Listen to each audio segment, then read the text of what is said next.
In the year 1988, a new type of fear stole its way into the hearts and minds of everyone living in Saitama Prefecture of Japan. A fear that sent shivers down the spine of even the most vigilant parents. In just 5 months, 2 girls had gone missing, vanished without a trace, and now there was news of a third. If there had been any doubt, this news shattered it. Someone or something was abducting their daughters. And to make matters more delicate, 2 of the girls were just 4 years old and 1 was 7. The third girl's name was Erika Namba, and her father told the police that she was returning home from her friend's house when she was taken. Mind you, this was a brief trip that she, along with many others her age, had made countless times before. Their neighborhood had always been safe. So, as Erika's parents continued to pray for their daughter's safe return, the police worked tirelessly to find the little girl, recognizing the connection between all 3 cases. But with no suspects and no solid leads, Erika Namba's case, like the 2 girls before hers, grew cold until something incredibly sinister happened. Some days after Erika's disappearance, the Namba household received a phone call. Erika's mother picked up the phone and frantically said, "Hello?" She heard nothing at first. When she tried to speak again, the eerie sound of someone breathing heavily came through the receiver. Terrified, she cut the call and ran to her husband, who was in another room. A few seconds later, the mysterious caller rang again. This time, Erika's dad answered the phone. And once again, the same thing happened. No words, just that sinister breathing. At the time, the grieving couple believed that it had to be a twisted prank call from an equally twisted individual. But the fear in Saitama in 1988 on the was other end of palpable, the call parents was helpless as their daughters vanished. Those eerie phone calls to the Nambas, just heavy breathing, hit me hard. It's not just a crime, it's a predator toying with a family's pain. How could someone sink so low? This case isn't just about loss, it's about a community shattered, clinging to hope against a monster hiding in plain sight. The police were desperate, but the silence on those calls spoke louder than any clue. He was unfit to be called human. Welcome back to Twisted Minds. My name is James, and today we are going to dive into the incredibly twisted, utterly disgusting, and yet painfully tragic case of Tsutomu Miyazaki.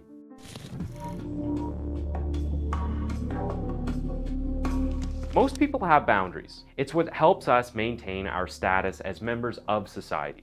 And as weird as it might sound, most serial killers know where to draw the line. Even as they pursue the diabolical desires of their depraved minds, many of them have a fence, an ironic, ideological barrier that they won't cross. And I might be a killer, but I'm not a monster type of boundary that allows them to justify their evil actions. On the flip side of this coin, some serial killers appear to have no method to their madness. For them, no action is too vile, no space is too sacred, and no one is too innocent or precious to be violated. Tsutomu Miyazaki falls into this category of serial killers. A man so vile that the Japanese media called him several names: the vampire serial killer, the otaku murderer, and the little girl killer. Tsutomu Miyazaki was born prematurely on the 21st of August 1962 in Itsukaichi, Tokyo, Japan. He was also born with a visible deformity. His hands were fused directly to his wrists in such a way that he could not rotate his hands without moving his forearms. Aside from this deformity, Tsutomu was also a product of incest. His father slept with his older sister, and that was how he was conceived. So before Tsutomu was even born, he had already attained the status of persona non grata. If you consider this a relief for the man, at least his family was wealthy. His father, Tsutomu Miyazaki, who is considered a perfect gentleman and adored by all in his community, also happened to be the owner of the most popular local newspaper in the Itsukaichi area at the time. And as a result, the Miyazakis had some serious wealth and considerable political influence. Unsurprisingly, Katsumo neglected his son. As an unapologetic workaholic, the man would even spend his spare time watching political videos and collecting the latest cameras, a hobby that would be shared by his son and would be integral to his depraved crimes down the line. Tsutomu's mother, Raiko, was not his actual mother, but rather his father's wife after he was conceived. She approached parenting by spoiling Tsutomu with toys and gadgets, including buying him a Nissan Langley in his 20s, which he would later use for his despicable crimes. Both parents were emotionally detached from Tsutomu, so much so that the man said he contemplated suicide at some point because of how casually they brushed off every personal problem he tried to talk to them about. Now, not much is known on record about his older sister, but we do know that Tsutomu had two younger sisters who were disgusted by him. They refused to play with him and treated him as an outsider in the house, either as a result of his deformed hands or the nature of his birth. The only person that paid real attention to him was his grandfather, Shokichi. Shokichi, like his son, was highly regarded in town and served on the city council. Shokichi was the only one who treated Tsutomu as a human being, and he showed unconditional love to him. He was Tsutomu's best friend and probably his only friend, so Tsutomu cherished their relationship. During this time, Tsutomu had developed an obsession for manga comics, so his grandfather indulged him by buying him tons of them. However, while his grandfather served as a sliver of hope at home, in school there was no equivalent. Right off the bat, Tsutomu's deformity haunted him. He was just 5 years old when his classmates teased him for having funny hands. The joke carried on in the whole school, and Tsutomu began hiding his hands and closing his eyes in school photos. As he grew older, his insecurity kept pace. In elementary school, Tsutomu Miyazaki disappeared into the background. His teachers and classmates remembered him as a quiet and lonely child who kept himself busy reading manga and watching anime without attempting to make friends. However, Tsutomu still had an innocence to him that had not yet been tainted. A teacher of his also recalled an essay that he wrote in the 3rd grade. It read, "When I grow up, I want to buy a car and go driving. I'll stop at a restaurant and eat some curry rice or something. I might even visit my relatives." Added to this was Tsutomu's undeniable brilliance. Teachers testified that the boy had found a way to turn his isolation into an intense focus on his schoolwork. He studied hard and became the first student from his junior high school to pass the entrance exam to the prestigious Meidai Nakano High School. The school was a 2-hour journey from his home, but this wasn't a hassle for Tsutomu. He had a clear goal. His new high school was affiliated with the elite Meiji University, and he planned to study English and become a teacher, something he always had a passion for. His family was not particularly supportive of this goal. While teaching was a respected profession in Japanese society, Tsutomu was expected to inherit the family business, so his family felt he would grow out of it and take charge of the family trade. Meanwhile, life was about to become a whole lot harder for Tsutomu. By the time he had settled into senior high, another of his disabilities began to make the rounds. The rumor was that he had a penis that was incredibly short and as thin as a pencil. This was happening in the middle of puberty when he had begun to develop feelings for the opposite sex. With this news going around, his chances with the girls in his high school went from 0 to negative, and he began to transition from the sweet and shy little kid to a cold, angry, reserved teenager. It was during this time that Tsutomu's lack of compassion began to exhibit itself. However, it was more evident in the way he treated his pets. One time, he strangled the family dog that had found its favorite spot beside his bedside. And another time, he killed 2 of his cats, one of which he boiled alive.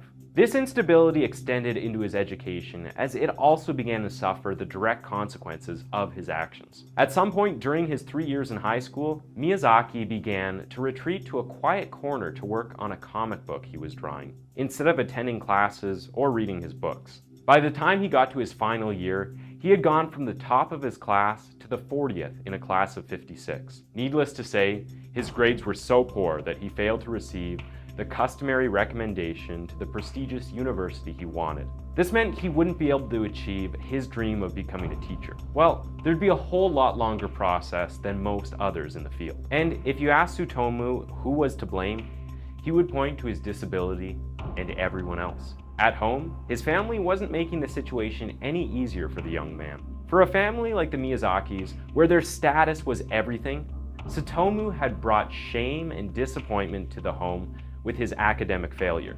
If he felt alienated before, now he also had to bear a complete feeling of worthlessness. There was nothing for him to hold on to anymore. The one thing he had going for him was his intellect, and now there was nothing to show for it. Some say this was the tipping point for the budding serial killer, but I beg to differ. Sure, this marked the dawn of his twisted compulsions, and sure, he began to rapidly decline into his depraved cravings, but there was one more pit stop left for him.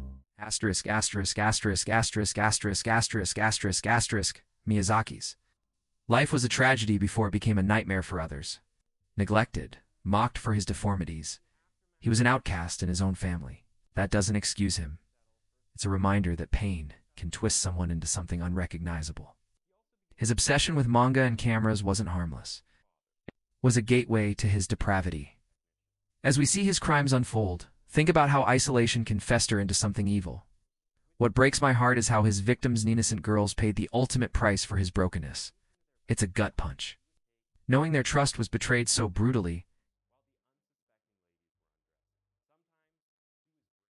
In 1988, his grandfather passed away, and I believe this was his tipping point. The death of his grandfather shook Tsutomu to his core. He grieved the death and wept for days. The only individual he had a connection with was gone. Now, he felt truly alone. Later, he would confess to his lawyer that he had consumed the ashes of his grandfather. In a way, in his fractured psyche, he felt he could reincarnate his grandfather within him. The whole of Japan was not prepared for the monster that Tsutomu would become in the aftermath of his grandfather's death. The Miyazaki era went from targeting members of the tennis team to targeting his siblings with his camera. A few weeks after his grandfather's funeral, his younger sister caught him peeping at her in the bathroom and yelled at him. Instead of retreating, Tsutomu got overwhelmed by an unexplainable rage, barged in, and smashed her head against the bathtub. Later, when his mother suggested he spend more time at work and less time on his videos, Miyazaki exploded and beat her up. Meanwhile, his father kept ignoring his concerning behavior. In his words, he had long given up trying to talk sense into his boy. On the 21st of August of the same year his grandfather died, Tsutomu turned 26. The birthday itself was uneventful. Tsutomu recalled that no one was around to celebrate it with him, but this didn't bother him because his mind was preoccupied with other things. The next day, he sought out a birthday gift for himself. And instead of driving to a mall or cinema to give himself a treat as any normal person would do, Tsutomu kidnapped his first victim.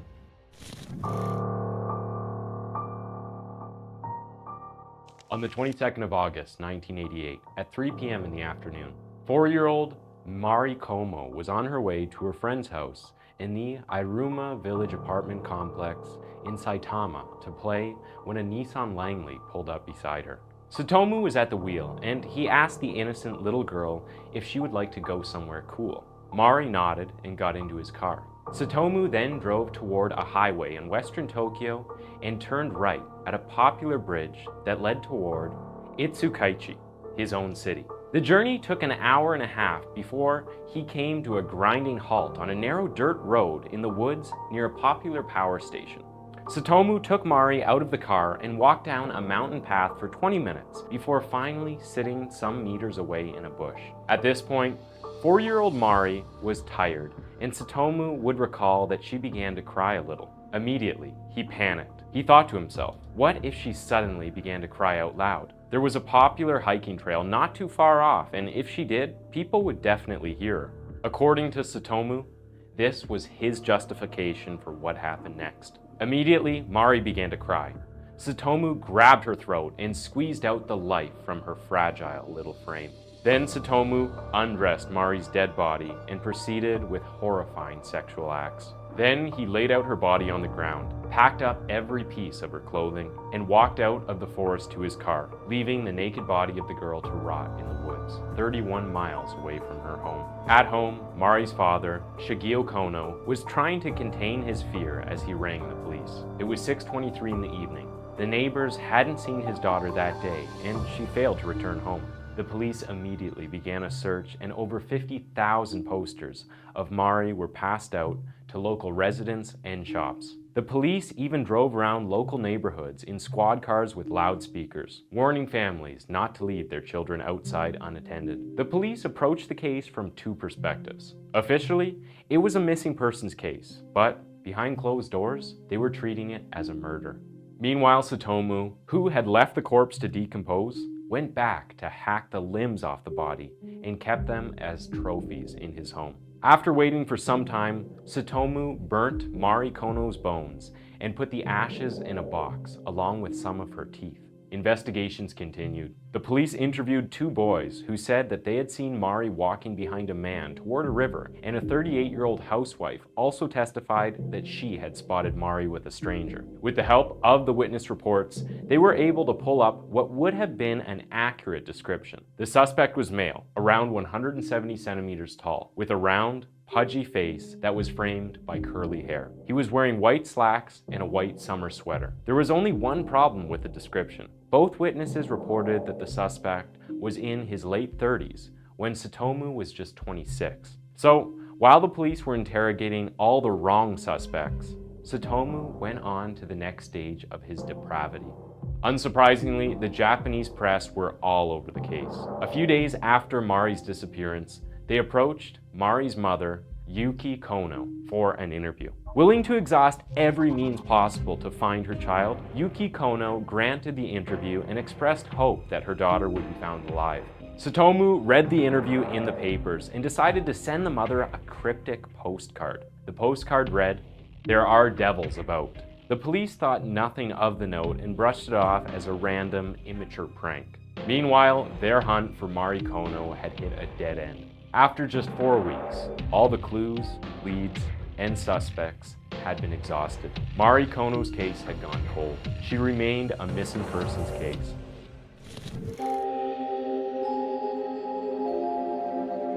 On the afternoon of the 3rd of October, just 6 weeks after Mari's disappearance, Tsutomu struck again.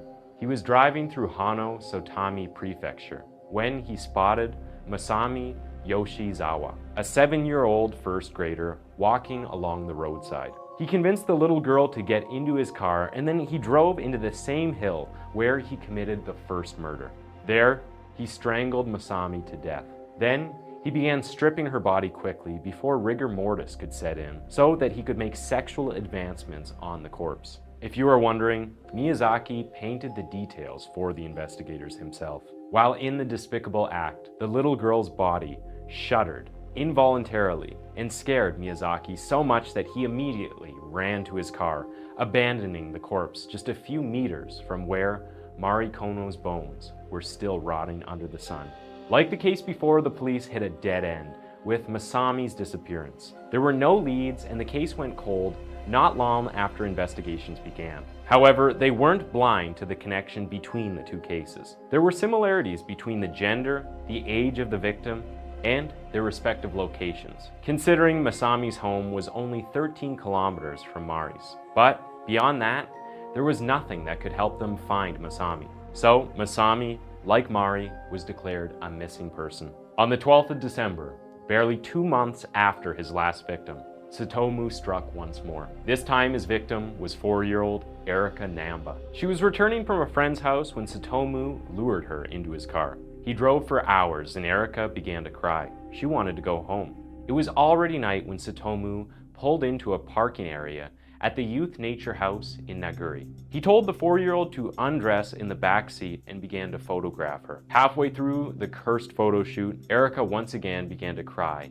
and this is when Tsutomu grabbed her by the throat and strangled her, holding down her struggling body with his weight until she could move no more. Then Miyazaki wrapped her body in a sheet and put it in his trunk, after which he dumped her clothes in the woods behind the parking lot area and drove off. Something about the whole experience must have disoriented Tsutomu Miyazaki, because as he was driving toward home, he suddenly lost control and his front wheel slipped into a gutter, causing his vehicle to get stuck.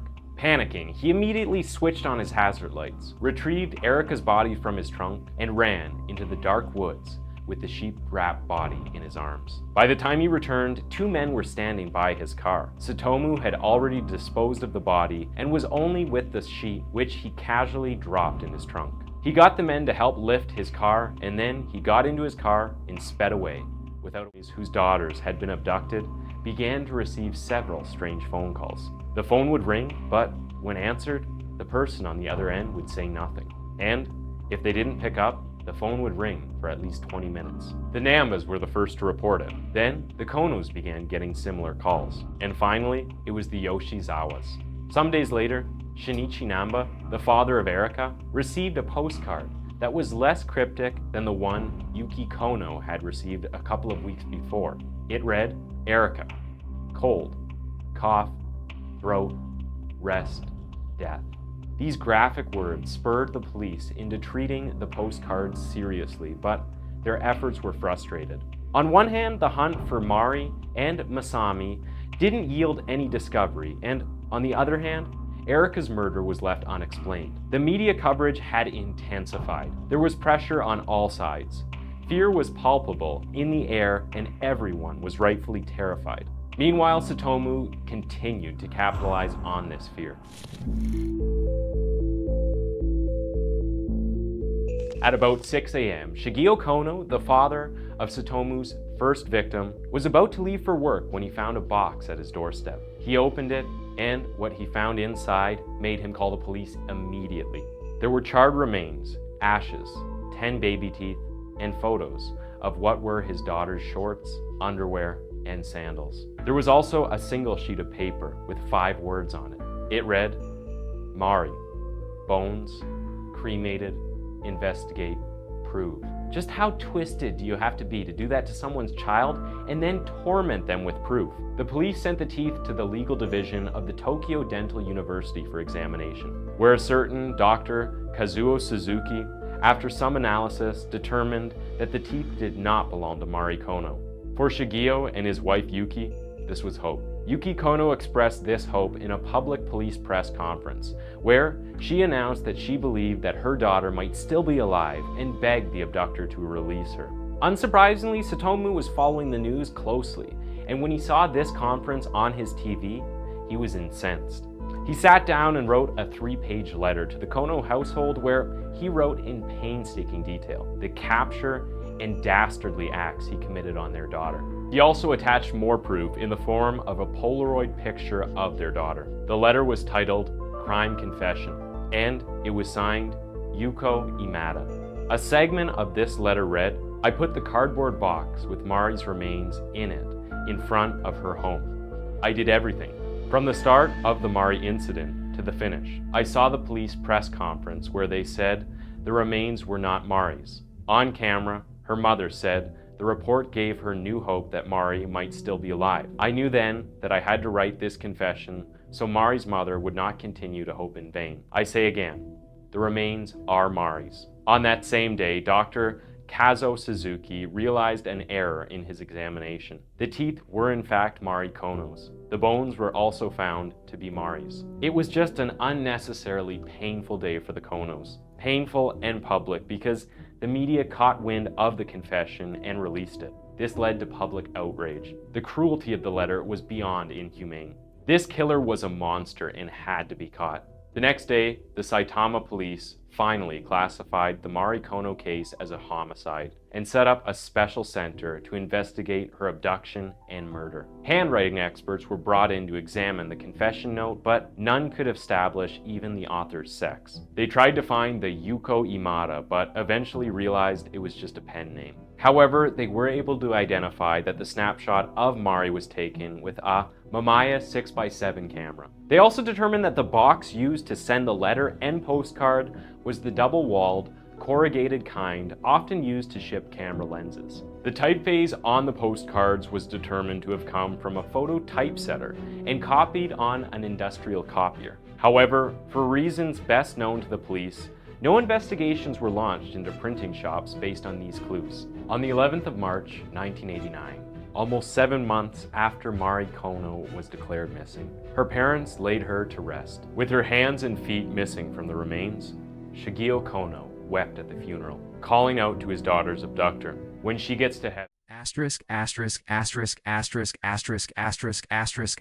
the cruelty of Miyazaki sending Mari's remains and that vile letter to her parents. It's beyond comprehension. As a parent, I can't imagine opening that box reading those words.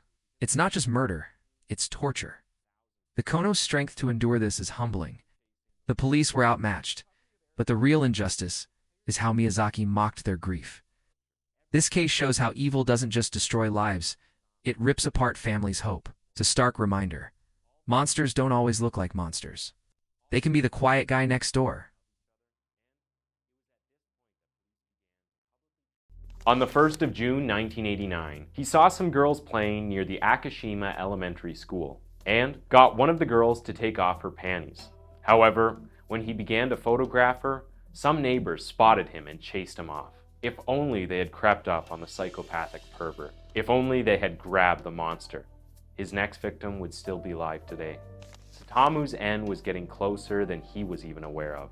However, one more girl had to suffer before he would be captured. 5 days after the incident with the neighbors, Tsutomu left his house for the tennis courts near Ariake, near Tokyo Bay, but the courts were closed. So he decided to drive toward a nearby park where he found 5-year-old Ayako Nomoto playing alone. Immediately, Tsutomu began removing the lens cap from his camera. He approached the girl and asked her to pose for pictures. The girl obliged and he took several pictures until Ayako was comfortable with him. Then he said to her, "Let's take some shots inside the car." She agreed. He had parked 800 meters away from where Ayako was originally playing. When they got into the vehicle, he handed her a stick of gum, and that is when the little girl noticed his disfigured hands. Unsurprisingly, and being an innocent kid, she made a comment about his hands, which spun Tsutomu into a calculated rage.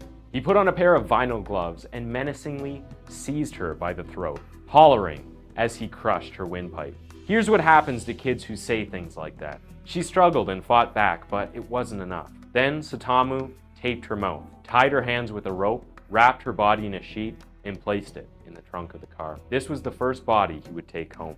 He made a stop at a video shop to rent a camera. When he got home, he waited 2 hours before carrying Ayako's dead corpse inside. Then he stripped off her clothes and wiped her corpse with a towel. He laid it on a table, spread the legs, and taped her private parts apart. And then he took pictures and videos while he pleasured himself. Afterward, he bound up the hands and feet again with a cord and covered the body. 2 days later, when the odor of the decomposing corpse had become unbearable, Tsutomu decided to dispose of the body. He hacked off Ayako's head, hands, and feet. Then he hid the torso in a public toilet near a cemetery. Then Tsutomu roasted Ayako's hands in his backyard, ate some of her flesh, and tossed what remained, including the skull, into the woods in front of his house. 2 weeks passed, and Tsutomu began to fear that the body would be found and linked to him. So he retrieved the remains from where he disposed of them and hid them in a bag in the storeroom behind his bedroom. Days later, he would scatter the bones in the woods, burn the clothes and the plastic bags he had used to carry the body. Once again, the police and the general public were put through a heart-wrenching process of finding another little girl. Everyone was aware of her fate. They just wanted to find her remains. And they did, behind the cemetery, in the toilet where Tsutomu had kept Ayako's torso. They found it, and quickly, with the help of her grieving mother, identified the corpse down to the stomach contents, which matched the last meal she had cooked for her daughter on the day she was abducted. Tsutomu must have felt untouchable because he began to get old and sloppy. And it was this sloppiness and his devious audacity that brought an end to his reign of terror.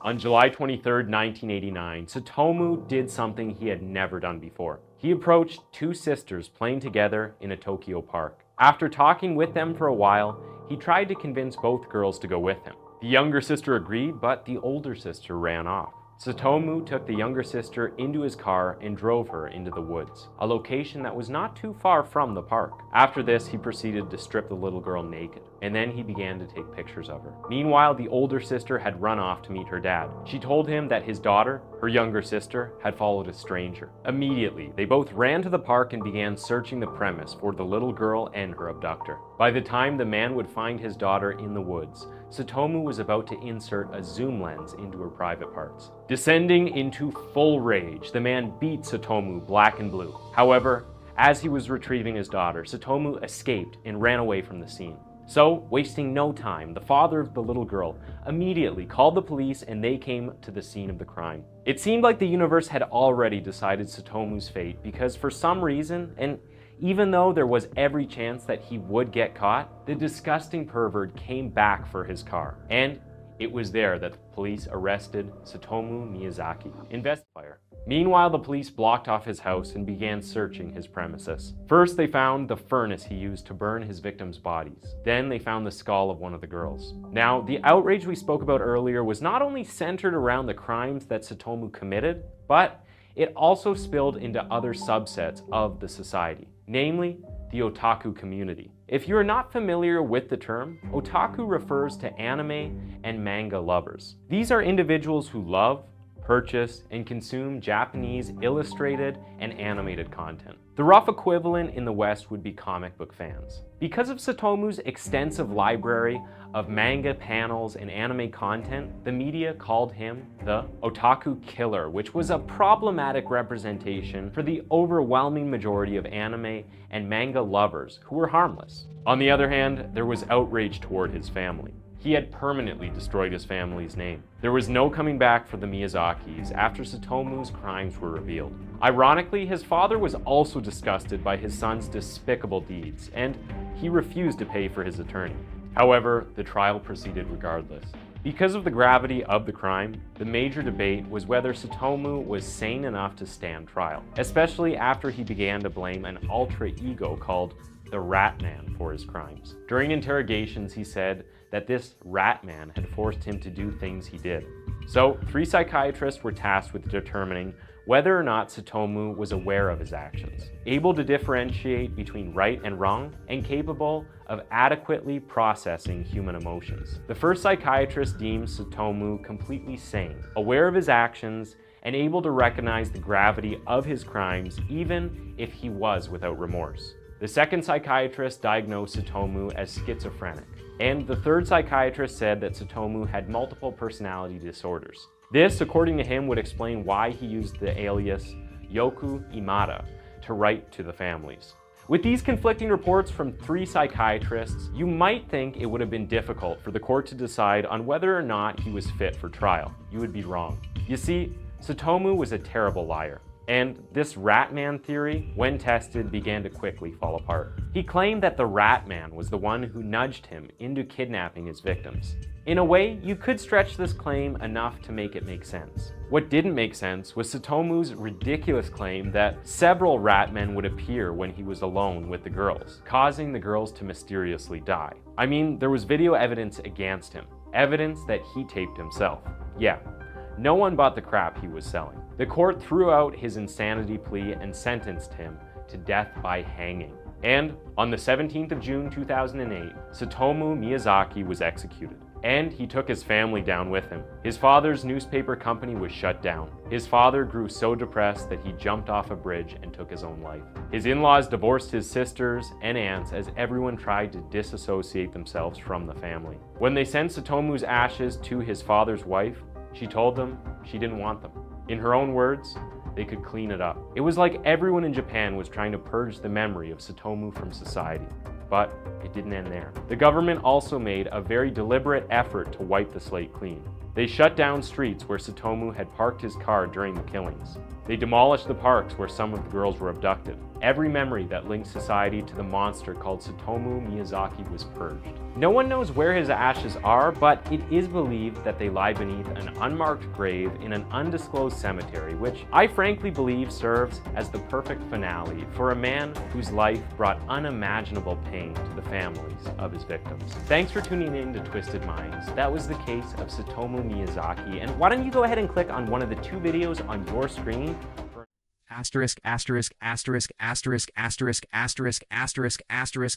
Miyazaki's execution didn't erase the pain he caused. His family's collapsed, the parks demolished, the streets erased, Japan trying to forget a nightmare. But we can't forget Mari, Masami, Erika, and Ayako. Their lives mattered. This case forces us to face uncomfortable truths. How society failed to see Miyazaki's descent. How his victim's innocence was stolen. It's a call to protect the vulnerable, to listen when someone's unraveling. I'm left wondering, this had been stopped? Let's honor these girls by demanding justice and vigilance, so no family endures this again.